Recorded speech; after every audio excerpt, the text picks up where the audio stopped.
Hello friends, आज हम लोग करने वाले हैं सेल्स ऑफ गुड्स एक्ट के अंदर हमारा नेक्स्ट टॉपिक वो हमारा रहने वाला है कंडीशंस एंड वारंटीज। इस टॉपिक के ऊपर हम लोग बात करें उससे पहले दूंगा एक छोटा सा एग्जांपल और उस एग्जांपल को ध्यान से सुनिएगा। काफ़ी हद तक आपको समझ में आ जाएगा कि कंडीशन एंड वारंटी में आखिर डिफरेंस क्या है और ये होता क्या है। मान लो एक व्यक्ति है और उस व्यक्ति ने अपनी पुश्तैनी ज़मीन एक व्यक्ति को बेचनी पड़ी क्योंकि पैसों की शायद थोड़ी सी दिक्कत थी, समस्या थी। लेकिन उस पुश्तैनी ज़मीन पर एक मंदिर बना हुआ था, राइट। उस पुश्तैनी ज़मीन पर एक मंदिर बना हुआ था और ये व्यक्ति अपनी इस ज़मीन से, क्योंकि इसकी पुश्तैनी ज़मीन थी, इसको इसके पापा ने दी थी, उनको उनके पापा ने दी थी, तो इसकी एक अलग ही वैल्यू थी इस ज़मीन की इसकी लाइफ में।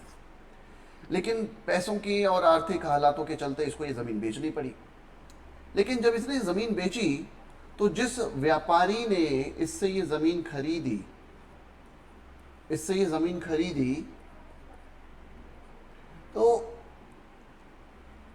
उस व्यापारी को इसने कहा कि देखो भाई साहब, आज मेरी मजबूरी है तो इस ज़मीन को मैं बेच रहा हूँ, लेकिन एक शर्त है कि इस ज़मीन के ऊपर जो मंदिर बना हुआ है, आप इस पूरी ज़मीन पे कुछ भी बनाना, कुछ भी करना आपकी मर्जी, आप खेती करो, आप घर बनाओ, फ्लैट बनाओ, बेच दो, लेकिन इस मंदिर को मत छेड़ना। ये मंदिर हमारे पुरखों ने बनवाया था और ये तब से लेकर आज तक बना हुआ एक प्राचीन शिव मंदिर है। और ऐसा करके इसने कॉन्ट्रैक्ट के अंदर एक कंडीशन डलवा दी कि पूरी ज़मीन को बेचा जा रहा है, लेकिन इस मंदिर को कभी भी छेड़ा नहीं जाएगा, तोड़ा नहीं जाएगा, अल्टर नहीं किया जाएगा। ये कंडीशन डलवा दी। अब ये तो ठहरा भैया, एक व्यापारी इसने शुरू में बोल दिया, हाँ ठीक है।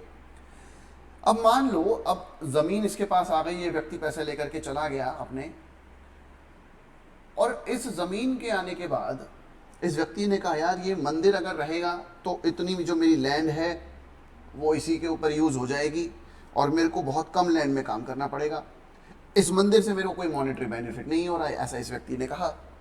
तो इस व्यक्ति ने सोचा चलो इस मंदिर को हटा करके कहीं और शिफ्ट कर देंगे और यहाँ पर पूरा घर बना देंगे, प्लॉटिंग कर देंगे इसकी। तो अब आप मुझे एक बात बताओ, क्योंकि सर एक कॉन्ट्रैक्ट हुआ था और कॉन्ट्रैक्ट के अंदर एक कंडीशन डाली थी कि आप इस मंदिर को नहीं छेड़ेंगे, तो सर अब ये व्यक्ति जो है, जो ये बायर है, जिसने ये लैंड खरीदी है, ये इसको इस कंडीशन को फुलफिल करना पड़ेगा। यानी कि सर इस पूरी लैंड का इस्तेमाल ये जैसे चाहे वैसे कर सकता है, लेकिन उस मंदिर को छेड़े बिना, राइट। अगर वो उस मंदिर को छेड़ता है तो उनके बीच में जो कॉन्ट्रैक्ट हुआ था उसके अंदर जो कंडीशन थी क्या मंदिर को नहीं छेड़ोगे, वो कंडीशन क्या हो जाएगी सर, वायलेट हो जाएगी। अब मान लो सर इसने वायलेट कर दी। अब ये व्यक्ति को जब पता चला कि ऐसे ऐसे बात हुई और मंदिर को हटा दिया गया, ये व्यक्ति इसके पास आया और इस व्यक्ति ने कहा कि देखो भाई मैंने खरीदी थी, अब मेरी मर्जी, मैं रखूँ या हटाऊँ, उस वक्त मैंने कह दिया था लेकिन अब मैं नहीं कर सकता। तो अब इस व्यक्ति के पास दो रास्ते हैं, या तो जो मंदिर हटा दिया उसके बदले ये इस व्यक्ति से कुछ पैसे ले ले, कुछ डैमेजेस के पैसे ले ले, कुछ क्लेम कर दे, या फिर दूसरा वो ये कर सकता है कि इस कॉन्ट्रैक्ट को ही वो क्या माने कि भैया ये कॉन्ट्रैक्ट ही क्या हो गया, ब्रीच हो गया, और ये कॉन्ट्रैक्ट अगर ब्रीच हो गया तो आप वापस कर दीजिए मेरा सामान और अपने पैसे वापस ले लीजिए, यानी कॉन्ट्रैक्ट खत्म कर दीजिए सर। तो इसके पास दो ऑप्शन है, या तो उसके अवज में कुछ पैसे ले ले यानी कि क्लेम से सेटल कर ले, या फिर कॉन्ट्रैक्ट को ही क्या कर दे, तोड़ दे, कॉन्ट्रैक्ट को ही क्या कर दे, खत्म कर दे। इसी को बोला जाता है कंडीशन। जब कॉन्ट्रैक्ट के अंदर किसी तरह की कंडीशन डाल दी जाती है तो उसको बोलते हैं कंडीशन, कोई शर्त डाल दी जाती है। और यदि कॉन्ट्रैक्ट के अंदर जो टर्म्स एंड कंडीशन हैं अगर वो वॉयलेट होती हैं और व्यक्ति उसके बदले में क्लेम सेटल कर लेता है, पैसा ले लेता है डैमेजेस के बदले, उसको बोलते हैं सर वारंटी, उसको बोलेंगे वारंटी। एक और एग्जांपल देता हूँ इसका, मैं थोड़ा सा और क्लियर हो जाएगा। मान लो आपने एक लैपटॉप लेकर के आए, लैपटॉप जब आप खरीद रहे थे तो दुकानदार ने आपको बोला भाई साहब ले जाओ, बहुत बढ़िया लैपटॉप है, कोई भी दिक्कत आएगी मैं बैठा हूँ। आप लैपटॉप लेकर के गए और 2 दिन बाद वो लैपटॉप काम करना उसने बंद कर दिया। अब आप लेकर के जाओगे, अभी कंडीशन थी सर ये काम करेगा, बिल्कुल अच्छे से काम करेगा, ये बिल्कुल फिट है, राइट। अब आप जब दुकानदार के पास उस लैपटॉप को लेकर के गए तो उसने कहा कि यार अब इलेक्ट्रॉनिक आइटम है, कैसे खराब हो गई मुझे नहीं पता, लेकिन अब आपको इसके बदले में क्या दे देता हूं, इसको ठीक करके दे देता हूं फ्री ऑफ कॉस्ट, मैं आपसे 1 रुपया भी चार्ज नहीं करूंगा, और अगर मैं उसको ठीक नहीं कर पाया तो आप मुझसे नया लैपटॉप ले लेना या पैसे ले लेना। इसको बोलते हैं हम अक्सर वारंटी, राइट। अब इसके अंदर अगर मान लो कोई ऐसी चीज है जो क्लेम से सेटल नहीं करी जा सकती तो उसे बोला जाएगा सर कंडीशन कि आप मेरे पैसे मुझे वापस कर दीजिए, मेरे को आपके साथ काम नहीं करना, राइट। तो उस केस में वारंटी से सेटल, मतलब क्लेम से सेटल नहीं हो सकता, तो उस केस में उसको वारंटी नहीं कहेंगे, उस केस में उसको कहेंगे कंडीशन, राइट। अब इसको थोड़ा सा पढ़ते हैं सर, इसके डिफरेंस को पढ़ते हैं। कंडीशन और वारंटी क्या होता है? Condition is a stipulation which is essential to the main purpose of the contract. Sir अगर आप कॉन्ट्रैक्ट कर रहे हो तो आपका जो ऑब्जेक्टिव है उसके लिए बहुत एसेंशियल है उस कंडीशन को फॉलो करना। अगर उस कंडीशन को फॉलो नहीं किया तो वो चीज कभी भी पूरी नहीं हो सकती, उस कॉन्ट्रैक्ट को क्या माना जाएगा? ब्रीच ऑफ कॉन्ट्रैक्ट माना जाएगा। तो अगर ऐसा कुछ है तो उसको बोलेंगे कंडीशन, राइट। इसके अलावा जैसे वारंटी है ना। अच्छा, कंडीशन का एक और एग्जांपल अब इसी पे ले लो। मान लो आपको आपके मित्र ने एक घर दिया, उसने कहा कि देखो मैं ये घर आपको दे रहा हूँ, पावर ऑफ अटर्नी आपके नाम कर रहा हूँ, लेकिन आप इस घर को बेच नहीं सकते, केवल यूज कर सकते हो, जैसे चाहे वैसे यूज कर सकते हो, लेकिन इसको आगे फर्दर सेल नहीं कर सकते। बाद में आपकी नीयत में खोट आ गया और आपने उसको सेल पे डाल दिया, डीलर को बता दिया, बाद में आपको आपके दोस्त को पता चला कि आप उसको सेल करना चाह रहे हो, तो इसका मतलब आपने उसके कॉन्ट्रैक्ट की जो दी हुई कंडीशन थी कि आप इसको सेल नहीं कर सकते फर्दर, आपने उसको वॉयलेट करने की कोशिश करी है। वो क्या करेगा कि भाई तू निकल, राइट। आप उसको अगर ऑफर करोगे कि यार सॉरी मैंने ब्रीच कर दिया, तो तू एक काम कर मुझसे इसके बदले कुछ पैसे ले, है ना। तो कुछ ऐसी चीजें होती हैं जिनके बदले क्लेम सेटल नहीं किया जा सकता, है ना। तो ये क्या हो गई? ये कंडीशन हो गई जो आपको फुलफिल करनी ही पड़ेगी, तभी वो कॉन्ट्रैक्ट आगे सफल हो पाएगा, वैलिड हो पाएगा। दूसरी तरफ वारंटी क्या कह रहा है? Warranty is a stipulation which is collateral to the main purpose of the contract. मतलब ठीक है, वारंटी दे रखी है, जैसे आप लैपटॉप लेने गए और आपको बोला गया कि ठीक है बिल्कुल बढ़िया चलेगा, लेकिन अगर आगे खराब होता है तो उसको ठीक करके देगा, तो it is collateral to the main purpose. इसके ब्रीच होने से कॉन्ट्रैक्ट खत्म नहीं होता, इसके बदले में आपको या तो उस गुड्स को बदल के दूसरा दे दिया जाता है, या फिर उसके बदले आपको पैसा दे दिया जाता है, या उसको ठीक करके दे दिया जाता है, तो उसको वारंटी बोलेंगे। इसमें कॉन्ट्रैक्ट खत्म नहीं होता, लेकिन कंडीशन के वायलेशन पर कॉन्ट्रैक्ट खत्म हो जाता है। ये एक मेन डिफरेंस है इनका, ठीक है। Aggrieved party can repudiate the contract of sale in case there is a breach of condition। जैसा मैंने कहा, अब ये पार्टी के ऊपर है, अगर वो चाहे तो वो कॉन्ट्रैक्ट को खत्म भी कर सकती है और पैसा भी ले सकती है। लेकिन वारंटी के केस में कॉन्ट्रैक्ट को खत्म नहीं किया जा सकता, खत्म नहीं होगा कॉन्ट्रैक्ट, उसके बदले आप उससे क्या कर सकते हो? डैमेजेस का पैसा मांग सकते हो, क्लेम द डैमेजेस। क्लियर है? उसके बाद ब्रीच ऑफ कंडीशन में be treated as breach of the warranty. This would happen where the aggrieved party is contented with the damages only. अब पार्टी ने बोला कि ठीक है कंडीशन अगर ब्रीच हो गई है तो आप मुझे पैसा दे दो, और अगर उसके बदले पैसा ले लेता है तो उसी ब्रीच ऑफ कंडीशन को क्या माना जाएगा? एक तरह से ब्रीच ऑफ वारंटी माना जाएगा। लेकिन ब्रीच ऑफ वारंटी के केस में आप ये नहीं बोल सकते कि मेरे को कॉन्ट्रैक्ट ही खत्म करना है और इस कॉन्ट्रैक्ट को अब मैं आगे परफॉर्म नहीं करूंगा, वो नहीं हो सकता। तो ब्रीच ऑफ वारंटी को ब्रीच ऑफ कंडीशन आप नहीं कह सकते, राइट। तो मोटा मोटी डिफरेंस क्या है? ब्रीच ऑफ कंडीशन के केस में जो एग्री पार्टी है वो कॉन्ट्रैक्ट को खत्म कर सकती है, लेकिन ब्रीच ऑफ वारंटी के केस में कॉन्ट्रैक्ट को खत्म नहीं किया जाता, केवल डैमेजेस को क्लेम किया जाता है। अब आगे देखेंगे सर। अब सर कौन कौन से किस किस तरह की कंडीशंस होती हैं उनको एक बार समझ लेते हैं। अब सबसे पहला, अब कंडीशन के भी सर कई सारे टाइप्स होते हैं, जैसे कंडीशन टाइटल को लेकर के, condition as to the title, यानी कि जब भी कोई बायर कोई सामान खरीदने जा रहा है, कोई प्रॉपर्टी खरीदने जा रहा है, तो वो ये मान करके चलेगा कि सेलर के पास उस चीज को बेचने का राइट है। सर सेलर के पास उस चीज को बेचने का राइट है, इसको बोला जाएगा condition as to the title. और यदि बाद में पता चले कि सेलर के पास राइट ही नहीं था, तो सेलर ये नहीं बोल सकता कि यार मुझसे डैमेजेस का पैसा ले लो ना। सेलर को फिर आगे उस कॉन्ट्रैक्ट को ही, जो बायर है उस कॉन्ट्रैक्ट को खत्म करने का हक रखता है। बायर कहेगा जब तुम्हारे पास राइट ही नहीं है उस चीज़ को सेल करने का, तो तुम उसको प्रेजेंट क्यों कर रहे हो, मेरे को आगे कॉन्ट्रैक्ट परफॉर्म नहीं करना, राइट। तो इसे बोलते हैं condition as to the title. तो ये माना जाता है कि भैया जो टाइटल है वो सेलर के पास है, उसके पास पूरा राइट है उस चीज़ को सेल करने का, तभी वो सेल कर रहा है। उसके बाद है sir condition as to the description, यानी कि जब गुड्स बेचे जा रहे हैं डिस्क्रिप्शन लगा करके, आप कोई बॉक्स मंगाएंगे, कुछ सामान मंगाएंगे, गैजेट मंगाएंगे, स्मार्ट वॉच मंगाएंगे, तो वो एक बॉक्स में आती है। ऑनलाइन अगर आप मंगा रहे हो, उस बॉक्स के पीछे आप देखोगे तो डिस्क्रिप्शन दिया होता है, उस बॉक्स के अंदर क्या क्या है, वो कैसे काम करेगा, वगैरह वगैरह। तो ये मान लिया जाता है कि उस बॉक्स के अंदर जो आइटम है वो एज पर द डिस्क्रिप्शन होंगी, और अगर एज पर द डिस्क्रिप्शन नहीं है तो आपके पास पूरा राइट है, आप उस कॉन्ट्रैक्ट को खत्म कर दें और आगे परफॉर्म ना करें। तो इसको बोलते हैं condition as to the description. उसके बाद sir condition as to the sample. अब मान लो आप गए रास्ते में और कोई व्यक्ति अपने प्रोडक्ट का कोई सैंपल दे रहा है कि सर ये वाला टेस्ट करके देखो, अगर आपको अच्छा लगा तो आप खरीद सकते हो। कई बार होता है ना, मैं एक बार पेट्रोल पंप पे गया तो उसने कहा कि सर आपकी गाड़ी पे जो हल्के हल्के स्क्रैचेस आ रहे हैं, इसको मैं इस तरीके से पॉलिश करूँगा, गायब हो जाएगा। तो उसने एक सैंपल दिखाया मुझे और वो एक्चुअली में गायब हो गया। और जब उसने मुझे वो चीज़ बेची तो फिर मुझे ये डाउट हुआ, मैंने कहा यार कहीं ऐसा तो नहीं कि जो ये दिखा रहा है वो अलग हो और जो बेच रहा है। तो मैंने उसको बोला कि जो तुम बेच रहे हो उसको भी खोल करके मुझे एक बार टेस्ट करवाओ कि ये क्या वाकई उसी तरीके से काम कर रहा है जैसे आपका सैंपल। तो वो वाकई उसी तरीके से काम कर रहा था। तो अगर वो काम नहीं करता तो इसको क्या बोला जाता है ना, इसको क्या बोला जाता कि कंडीशन एज टू सैंपल जो है उसको हमने वायलेट कर दिया कि भैया जो आप सैंपल दिखा रहे हो उसके अलग कुछ आप बेच रहे हो। कई बार आप जाओगे, दुकानदार आपको बोलेगा देखो जी ये बादाम है, बादाम बहुत अच्छा है, मामरा बादाम है, लेकिन जब आप उसको बोलोगे ठीक है तो सैंपल बहुत बढ़िया है तुम्हारा, इसको आप मुझे पैक कर दो, तो वो पैक करेगा तो वो दूसरे किसी कट्टे में से आपको निकाल करके दे देगा। यानी जो दिखाया वो कुछ अलग था और जो बेचा गया वो कुछ अलग। तो उस केस में आप क्या कर सकते हो, कॉन्ट्रैक्ट को खत्म कर सकते हो। आपको 1 रुपया देने की जरूरत नहीं है, आप अपने पैसे पूरे वापस ले लीजिए अगर पैसे दे दिए हैं तो, और उस कॉन्ट्रैक्ट से बाहर आ जाइए। आपको उसको परफॉर्म करने की जरूरत बिल्कुल भी नहीं है। उसके बाद आता है sir as per the description and sample. अगर दोनों भी दिखाए हैं तो भी वो उसी के अकॉर्डिंग गुड्स जो है आपका होना चाहिए। उसके बाद condition as to the fitness और द क्वालिटी। अच्छा ये क्या है, ये ना इम्प्लाइड कंडीशन है, ये अलग से बोली नहीं जाएंगी, है ना। देखो ये क्या है, ये इम्प्लाइड कंडीशन है, ठीक है। तो ये अलग से बायर बोलेगा नहीं, पूछेगा नहीं कि भैया आपके पास टाइटल ऑफ सेल है ना, कि भैया ये फिट फॉर यूज है ना।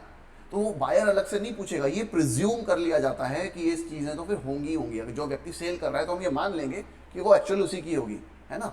तो इसको बोलते हैं इम्प्लाइड कंडीशन। बाद में सेलर ये नहीं बोल सकता कोर्ट में कि जी बायर ने मुझसे पूछा ही नहीं कि मेरा है या नहीं, है ना। इसको भी पूछना चाहिए था, बायर का पूछने का राइट नहीं है ना। बायर ये प्रिज्यूम करेगा क्योंकि इम्प्लाइड कंडीशन है कि आपके पास उसको बेचने का राइट है। फिर उसके बाद condition as to the fitness और द क्वालिटी, है ना। जैसा कि मैंने कहा कि देखो अब इसके अंदर ना एक चीज़ आती है, हमने टॉपिक पढ़ा था कैविट एम्प्टर। कैविट एम्प्टर क्या बोलता है, डॉक्ट्राइन ऑफ कैविट एम्प्टर, कि जब भी बायर जा रहा है कोई चीज़ खरीदने तो जिस पर्पस से वो खरीद रहा है वो अपने डिज़ायर और अपने दिमाग के हिसाब से चूज कर ले जो भी उसको खरीदना है। सेलर को वो बाद में नहीं बोल सकता कि मैं तो ये सोच के लेके गया था। आप टमाटर वगैरह खरीदने लेके जाते हो, खुद ही पहले चेक करते हो ना, बाद में आप ले गए, आप घर जाके फिर बोलो जी गले हुए निकले, तो दुकानदार बोलेगा भैया पहले ही देख के लेने चाहिए थे। तो कैविट एम्प्टर बोलता है let the buyer be aware, कि जो बायर है वो खुद ही अपनी सतर्कता दिखाए और उस हिसाब से सामान खरीदे जो उसका पर्पस है। लेकिन यहाँ पर कुछ कंडीशन है। क्या कंडीशन है, अगर बायर ने सेलर को बताया है कि देखो सर मेरे को ज़्यादा जानकारी नहीं है, लेकिन जो पर्पस के लिए मैं ये सामान खरीद रहा हूँ मेरा पर्पस ये है, तो अगर उसने उसको अपना पर्पस बताया है तो सेलर की जिम्मेदारी बनती है उस पर्टिकुलर पर्पस के अकॉर्डिंग ही सामान दे। राइट, आप कोई शर्ट खरीदने गए, आपने बोला जी देखो मेरा साइज 44 है, तो 44 के अकॉर्डिंग उसको सामान देना चाहिए। राइट, इसके अलावा जो बायर है, बायर ने एक बार सेलर को बता दिया कि भाई ऐसे ऐसे सारी चीज़ें हैं जो मेरे को चाहिए इस सामान के अंदर। अब सेलर ने उसको लाके दे दी, अब बायर अलग से भी उसको चेक कर रहा है, तो अगर चेक कर रहा है तो फिर वो कैविट एम्प्टर में आ जाएगा, वो यहाँ पे फॉल नहीं करेगा, है ना। लेकिन अगर बायर ने सेलर के ऊपर पूरी तरह से ट्रस्ट किया हुआ है कि ठीक है मैंने इनको बताया था, इन्होंने वैसे ही सामान लेकर आया और वो ले गया, तो फिर यहाँ पर ये condition as to the fitness apply हो जाएगी। अगर बाद में कोई दिक्कत आती है तो बायर कंप्लेंट कर सकता है कि भाई साहब मैंने आपको बोला था कि मुझे इस तरीके का सामान चाहिए, ये देखो आपने क्या किया, है ना। तो इसलिए 2 चीज़ें इसमें हम देख रहे हैं, एक तो पर्टिकुलर पर्पस आप सेलर को बता रहे हो, उसके बाद आप सेलर के ऊपर भरोसा कर रहे हो, और तीसरा इस बात से फर्क नहीं पड़ता कि सेलर ने वो जो आपको सामान बेचा है वो आपकी इंटेंशन से बेचा है, आपकी कंसेंट से बेचा है, या अपने आप आपको फोर्सफुली करके उसने दिया है, इस बात से फर्क नहीं पड़ता। तो ये तीनों चीज़ें अगर हैं तो फिर आप क्या कर सकते हो, इम्प्लाइड कंडीशन मान सकते हो एज टू द फिटनेस। और अगर इसमें कोई कमी निकलती है तो बाद में सेलर के साथ उस कॉन्ट्रैक्ट को ख़त्म किया जा सकता है कि भैया मैंने आपको बोला था कि मुझे पर्टिकुलर प्रोडक्ट चाहिए पर्टिकुलर पर्पस के लिए और आपने उसको उस हिसाब से नहीं दिया, तो ये लो अपना सामान, मेरे को आपसे डील नहीं करनी। तो ये इस तरीके से आप बाहर आ सकते हो। उसके बाद sir condition as to the merchantability. Merchantability क्या बोलती है sir? Acceptability in the market. कहीं कोई ऐसी चीज़ तो नहीं है जो मार्केट में सर बेचना अलाउड ही नहीं है ना, उसको आप मार्केट ही नहीं कर सकते, कहीं ऐसी तो कोई चीज़ नहीं है। तो अगर बायर कुछ खरीद रहा है तो ये मान लिया जाता है कि जो वहाँ पर बिक रहा है वो वहाँ पर बिकने योग्य है। अब एक छोटी सी चीज़ मैं आपको बताता हूँ। चांदनी चौक में गया और मैंने वहाँ पर देखी है गन्स की दुकान, गन्स जो दुनाली होती है और जो रिवॉल्वर होती है उसकी दुकान। और मैंने कहा यार ये इस तरीके से खुल्लम खुल्ला प्राइस वगैरह लगा रखा है, ये क्या बेच रहा है? तो मैं गया और उसने बोला कि देखो जी ये है एयर गन, और बिल्कुल हूबहू वो असली गन जैसी दिखाई दे रही थी। तो मैंने कहा यार एयर गन है, पूरा उतना वेट इसके अंदर है जितना रियल गन में होता है, तो मतलब क्या डिफरेंस है? तो उसने कहा देखो जी ये किसी को डैमेज नहीं कर सकती, ये केवल प्रैक्टिस करने, बलून वगैरह फोड़ने के काम आती है, तो आप इसको बस ये कह लो कि एक तरह का खिलौना ही है। तो मैंने कहा अच्छा। अब मान लो अगर उसको लेकर आया जाए और बाद में पता चले जी उसके लिए तो लाइसेंस चाहिए है ना, और दुकानदार बिना लाइसेंस के सबको बेच रहे हैं, तो इसका मतलब आप उस कॉन्ट्रैक्ट को तोड़ सकते हो, दुकानदार के पास जा सकते हो कि भाई साहब मुझे मेरा पैसा वापस दो, ये चीज़ तो रखनी ही अलाउड नहीं है और आप बेच दिया आपने मेरे को, है ना। तो मर्चेंटेबिलिटी देखी जाएगी कि वो मार्केट में एक्सेप्टेबल है भी या नहीं। उसके बाद condition as to the wholesomeness. Condition as to the wholesomeness क्या कह रहा है कि भैया वो कंजम्पशन के लायक है भी या नहीं, कहीं वो डिफेक्ट तो नहीं है उसमें किसी तरह का, वो फ्री होनी चाहिए, है ना। तो जब भी कोई सेल कर रहा है तो ये मान लिया जाएगा कि भैया जो सामान वो दे रहा है। मैंने देखा पीछे एक वीडियो आई थी, किसी कंपनी ने अपनी गाड़ी बेची है कस्टमर को, और कस्टमर बाद में परेशान हो गया कि जिसकी बॉडी नीचे से गल रही है, क्रैक्स आ रहे हैं, और मैंने तो नई गाड़ी का पैसा दिया है, ये मेरे साथ क्यों हो रहा है, वगैरह वगैरह वगैरह। उसने वीडियो बनाकर एक डाल दी। तो इस केस में क्या लगेगा? Condition as to the wholesomeness. यहाँ पर बायर क्या कर सकता है? सेलर से अपने पूरे पैसे वापस मांग सकता है और उनको उनका सामान वापस कर सकता है। उसको कुछ भी परफॉर्म करने की जरूरत उसके आगे नहीं है, किसी भी कंडीशन को पूरा करने की जरूरत उसको नहीं है, राइट। तो इस केस में बायर अपने पैसे वापस पूरे ले सकता है और कॉन्ट्रैक्ट से बाहर आ सकता है। इसको बोलते हैं कंडीशन एज टू होलसमनेस। बाद में कंपनी ये नहीं बोल सकती कि भैया आप तो सामान ले गए, यहाँ से निकल गई शोरूम से गाड़ी, ऐसा कुछ भी नहीं बोल सकते सेलर, उनको देना पड़ेगा क्योंकि उसके अंदर डिफेक्ट था। तो ये सारी हमारी चीज़ें हुई, ये हुई हमारी इम्प्लाइड कंडीशन जो हमने देखी। अब उसके बाद हम देखेंगे सर इम्प्लाइड वारंटी। अब इम्प्लाइड वारंटी के अंदर क्या है sir? Warranty of the quit position, right. Quite position, quite position यानी कि implied warranty that the buyer shall have and enjoy the quiet possession of the goods in case the buyer is in any way disturbed, he has the right to sue the seller for the damage। आप जो सामान buyer को दे रहे हो तो वो सामान के अंदर कोई भी प्रॉब्लम अगर आती है तो बायर के पास पूरा राइट है कि वो आपसे डैमेजेस क्लेम कर सकता है। जैसे मैंने कहा वो लैपटॉप लेके गया, वो लैपटॉप आराम से यूज़ कर रहा है स्टूडेंट, उसके बाद अगर मान लो उसके अंदर कोई प्रॉब्लम आती है तो उसका राइट है कि वो जाए सेलर के पास, उससे अपने डैमेजेस क्लेम करे वापस, राइट। उसके पास पूरा राइट है।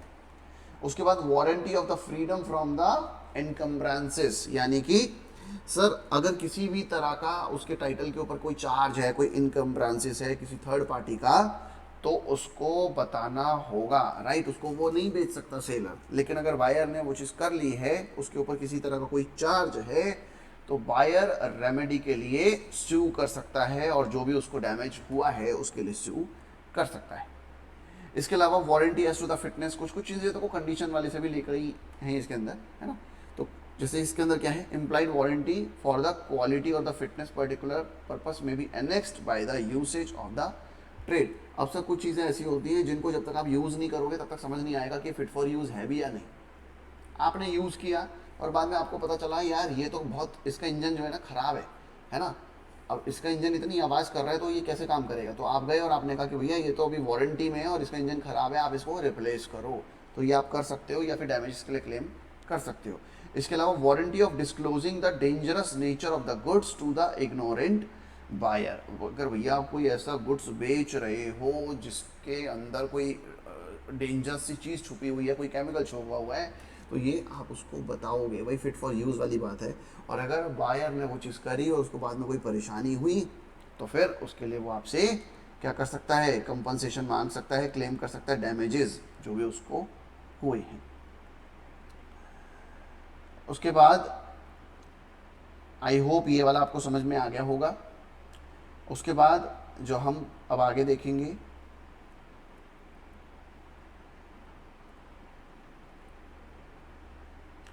वो हम देखेंगे rights of unpaid seller. Unpaid seller मतलब एक ऐसा व्यापारी जिसने अपना सामान तो बेच दिया लेकिन उसके बदले उसकी जो कंसिडरेशन थी उसको पे नहीं किया गया बायर के द्वारा। राइट, अब उस केस में अनपेड सेलर के क्या राइट्स हैं, बस ये छोटा सा चैप्टर है, इसके बाद हम लोग आगे बढ़ेंगे। राइट, चलिए।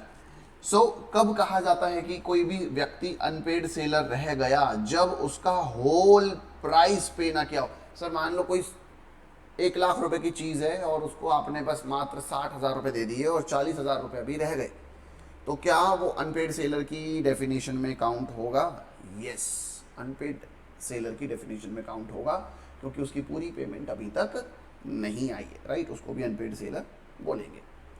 उसके बाद when a bill of exchange or other negotiable instrument has been received as a conditional payment and the same has been dishonored, है ना, उसको बिल ऑफ एक्सचेंज दे दिया था, जो गया तो डिसऑनर हो गया क्योंकि डेट पर पेमेंट नहीं आई, तो उसको भी फिर क्या बोला जाएगा? अनपेड सेलर बोला जाएगा। अब इसके क्या क्या राइट्स हैं? अब इसके देखो 2 राइट्स हैं, है ना, राइट अगेंस्ट द गुड्स और अगेंस्ट द बायर। पहले गुड्स वाली बात देख लेते हैं। अब सर गुड्स का वो क्या क्या कर सकता है ना, right of the lien. Right of the lien का मतलब होता है to retain the position of the goods. मान लो एक बायर आया और बायर ने बोला कि भैया आप मेरे को इतना सामान भेज दो, मैं आपको शाम तक पेमेंट करवाता हूँ, लेकिन शाम तक पेमेंट नहीं आई, अगले दिन सुबह हो गई, है ना, सामान लोड हो गया, सब कुछ हो गया। अब सेलर ने बोला भैया आपकी पेमेंट आने वाली थी। राइट, अब बायर की बातों को सुनकर के सेलर को लग रहा है यार ये कोई फ्रॉडिया बंदा है और ये जो है ना पेमेंट नहीं करने वाला। अब उस केस में आपने क्या किया, आपने बोला कि ठीक है भैया आप शाम तक कह रहे थे, आप पहले पेमेंट भिजवा दो, उसके बाद मैं कर सकता हूँ अपने सामान को डिलीवर। तो ये बिल्कुल आप कर सकते हो, उसके लिए बायर आपको फोर्स नहीं कर सकता कि नहीं पहले मेरे को सामान भेजो, ये करो, है ना।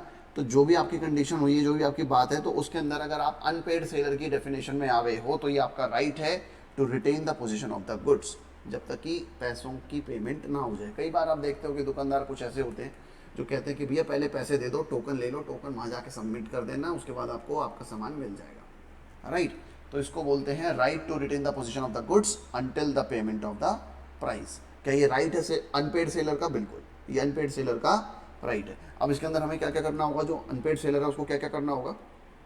राइट, देखो अब ये कब कब आता है, जैसे मान लो या तो आपने क्रेडिट पे भेजा है, तो क्रेडिट पे ऑब्वियसली पेमेंट अभी नहीं आएगी, तो पेमेंट बाद में आएगी, तो फिर इसका मतलब आपको सामान तो देना पड़ेगा। राइट, यानी कि क्रेडिट वाले केस में आप इसको यूज़ नहीं कर सकते क्योंकि आप तो फिर क्रेडिट कर रहे हो ना, फाइनेंस कर रहे हो उसको। या फिर इसके अलावा आपने उसको बेचा तो क्रेडिट पर था, लेकिन क्रेडिट का जो समय था वो निकल गया। अगर ऐसा कुछ है कि क्रेडिट पर बेचा था लेकिन क्रेडिट का समय निकल गया और अभी भी गुड्स जो है बन रहा है और पूरा जो है उसके पास पहुंचा नहीं है, तो जो गुड्स रह गया आपके पास आप उसको वहीं रोक लो, आप उसको नहीं भेजो, है ना। तो ये भी आपका राइट है एज अ सेलर कि अगर क्रेडिट पे बेचा था और क्रेडिट का टाइम निकल गया तो फिर आप उसको मत जो है भेजो, ठीक है। चलिए, इसके अलावा बायर बिकम इंसॉल्वेंट। आपको पता चला किसी के माध्यम से कि भैया जिसको मैं भेजने वाला हूँ सामान वो तो इंसॉल्वेंट हो चुका है। इंसॉल्वेंट यानी बाद में आप उससे पैसा नहीं मांग सकते, यानी वो आपका सामान डकार जाएगा। तो उस केस में आप क्या करोगे, आप बायर को बोलोगे देखो जी मुझे पता चला आप इंसॉल्वेंट हो गए हो, तो मैं आपको अपना सामान अब नहीं दे सकता, क्योंकि या तो आप पूरी पेमेंट लेकर आओ तब मिलेगा, अदरवाइज अब मैं आपको क्रेडिट पे सामान नहीं दे पाऊंगा। नहीं तो पता चला जो दूसरे लेनदार हैं उनकी तरह मैं भी आपके आगे पीछे भाग रहा हूँ सामान लेने के लिए, अपना पैसा लेने के लिए। राइट, अब इसके सर अब ये स्टॉप आप कब कब कर सकते हो, है ना, ये भी आपको देखना पड़ेगा। Following are the condition precedent to exercise of the lien. Ownership must have pass to the buyer. Ownership आपने पास कर दी है बायर को, उसके नाम पर बिल वगैरह बना दिया आपने, उसको दे दिया कि ठीक है आप बिल ले गया, वो है ना, टाइटल ऑफ गुड्स ले गया। Goods must be in the position, और जो लेकिन गुड्स हैं वो अभी सेलर के पास ही है, उसने बोला ठीक है भैया मैं बिल ले जाता हूँ और तुम जो है ये सामान लोड करवा दो ट्रक में और भेज देना, तो गुड्स अभी तक आपके पास ही हैं। इसके अलावा whole or the part of the price must remain unpaid. ये एक्सरसाइज आप तभी कर सकते हो, ऐसा आप ऐसा नहीं कर सकते कि पूरा पैसा मिल गया या फिर क्रेडिट टर्म साइन हो गए, उसके बाद आप कह रहे हो नहीं जब पूरा पैसा मिलेगा तब मैं भेजूंगा, तो ये नहीं कर सकते आप, राइट। अगर आपको पूरा पैसा मिल गया तो आप इसको एक्सरसाइज नहीं कर सकते, लेकिन अगर पूरा पैसा नहीं मिला, थोड़ा सा पैसा रुका हुआ है, तो आप इसको आप एक्सरसाइज कर सकते हो। फिर उसके बाद अब मान लो सर आपके यहाँ से सामान निकल गया और लगभग 6 घंटे का सफ़र है, दूसरी स्टेट में सामान जाना है, आप बायर को लगातार कॉल पे कॉल कर रहे हो, वो उठा नहीं रहा। एक बार उसने कॉल उठाया, उसने बोला भाई मैं नहीं दे रहा पेमेंट, जो हो सके कर ले। तो आपने फिर अपने ड्राइवर को फ़ोन किया और आपने कहा कि भैया एक काम करो, थोड़ा सा नुकसान होगा डीजल का, तुम सामान लेकर वापस आ जाओ, सामान डिलीवर हो गया तो नुकसान ज़्यादा होगा। तो फिर आपने सामान अपना जो है वापस मंगा लिया। इसको बोलते हैं right of stoppage of the goods in transit, यानी कि रास्ते में ही आपने क्या बोला कि सामान रोक दो और वापस आ जाओ गोडाउन में। ये कब होगा?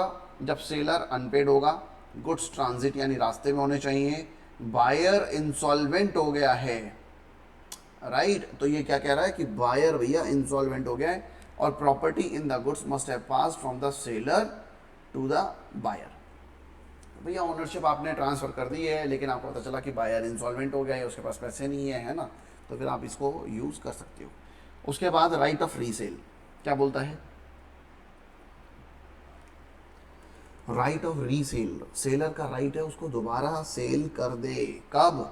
जब उसको पेमेंट नहीं हुई, यानी कि अनपेड सेलर की बात कर रहा है, केवल अनपेड सेलर ही रीसेल कर सकता है, राइट। अब ये क्या क्या कह रहा है कि गुड्स भैया पेरिशेबल नेचर के हैं, आप बहुत ज़्यादा वक्त तक वेट नहीं कर सकते, है ना। अब आपने मान लो किसी को बोला भैया 6 केले पैक कर दो, उसने पैक कर दिए, है ना। अब आप आए नहीं, पेमेंट देने आए नहीं और सामान लेने आए नहीं, वो क्या करेगा यार, ये गुड्स तो ऐसे, ये जो केले हैं ऐसे ही ख़राब हो जाएंगे थैली वाले, तो वो उसको क्या करेगा, किसी और को दे देगा कि ठीक है अब इसको इनको दे देता हूँ, जब ये कोई आएंगे दूसरे व्यक्ति जो बोल के गए थे उनके लिए नया बना दूंगा फ्रेश। ये होता है कई बार। तो ये आप कब कर सकते हो रीसेल वाला, ठीक है, कि आपको भैया देखो अब इसमें रीसेल तब, इसका मतलब यानी कि पहले भी सेल हो चुका है एक बार वो, यानी कि उसकी ओनरशिप ट्रांसफ़र हो गई है, लेकिन पेमेंट वगैरह पूरी नहीं आई, तो आप इसको रीसेल कर सकते हो गुड्स को, अगर वो पेरिशेबल नेचर का है जल्दी से। इसके अलावा सेलर ने अपना जो राइट है उसको रिजर्व रखा हुआ है, यानी उसको वेव ऑफ नहीं करा है, राइट, और वो देख रहा है कि बायर अपने पेमेंट भेज रहा है या नहीं।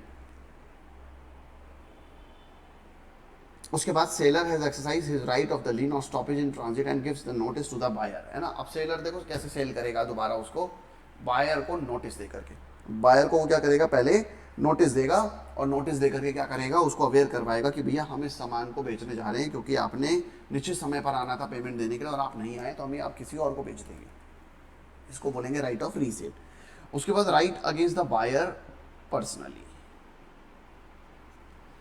अब बायर के अगेंस्ट क्या क्या राइट है? सूट फॉर प्राइस, भैया पैसे दो मेरे, उसके लिए आप क्या कर सकते हो, उसके ऊपर सूट फाइल कर सकते हो। Damages for the non acceptance, आपने लखनऊ से कन्याकुमारी अपना सामान भेजा और व्यक्ति ने मना कर दिया कि भाई मैं नहीं खरीद रहा, राइट। तो अभी जो आने आने के इतना नुकसान हुआ, टाइम लगा, किराया लगा, भाड़ा लगा, राइट, तो उसके ना लेने की वजह से जो आपको डैमेजेस हुए उसके लिए भी आप क्लेम कर सकते हो। ठीक है भाई नहीं लेना, मतलब हम सामान वापस मंगा लें, लेकिन जो नुकसान हुआ है वो आप पे करोगे।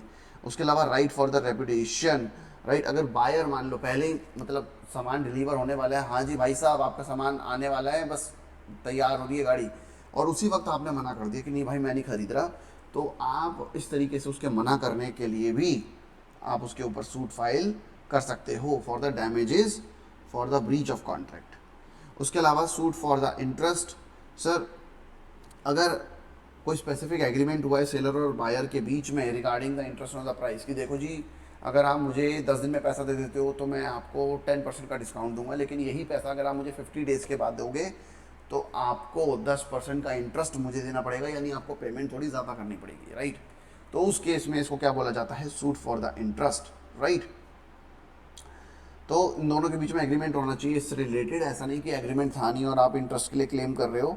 तो इन दोनों के बीच में एक एग्रीमेंट होना चाहिए कि अगर फलानी डेट तक पैसा नहीं मिला तो फिर सूट फाइल कर दिया जाएगा फॉर द इंटरेस्ट। तो चलिए दोस्तों, ये सेल्स ऑफ गुड्स एक्ट यहाँ तक हमने रिवाइज किया है। आगे बढ़ेंगे अगले चैप्टर की तरफ, उससे पहले 1 मिनट का ब्रेक।